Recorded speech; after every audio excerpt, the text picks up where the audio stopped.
So really what it comes down to is this principle of, or this very common discussion, I should say, of ease of learning versus efficiency of use. Sometimes it's called, well, it frequently is called ease of use, but the thing is about ease of use is that it kind of ties it back to ease of learning. We don't really want to go that complicated with it. So it's about how easy an interface is to learn versus how quick, how efficient it is to use. And so we've got these two slightly overlapping concepts, and ease of learning we're using primarily for the benefit of novice, infrequent users. And it's really, really common to be concerned with that in website design, for example. Many websites are e-commerce based or something along those lines. And so we have a lot of first-time users, and we want to make sure that they can get to where they're going and do what they need to do, versus efficiency of use, which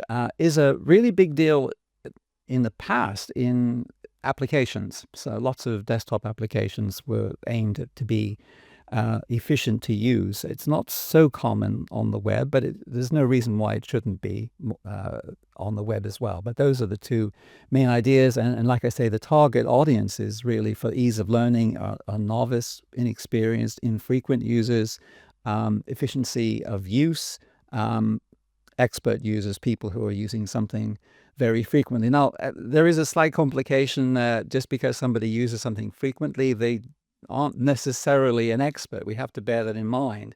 And we've got this whole problem of how do we actually get from one side of this to the other. The intersection is really hard, by the way. It's very, very difficult, and you may have discovered this if you've ever tried, to get something that is both easy to learn and easy to use without adding lots of extra layers. But a few things can be in that lovely sweet spot in the middle, but it tends not to be the case. We tend to actually have to focus on one or the other, or sometimes both, in order to worry about this transition. How do we get our novice users to become expert users? We have to create them. We have to make them. And back, in the early days, and I'll use the 1990s as the early days, because that's sort of when the web started, but it in reality started a couple of decades before that.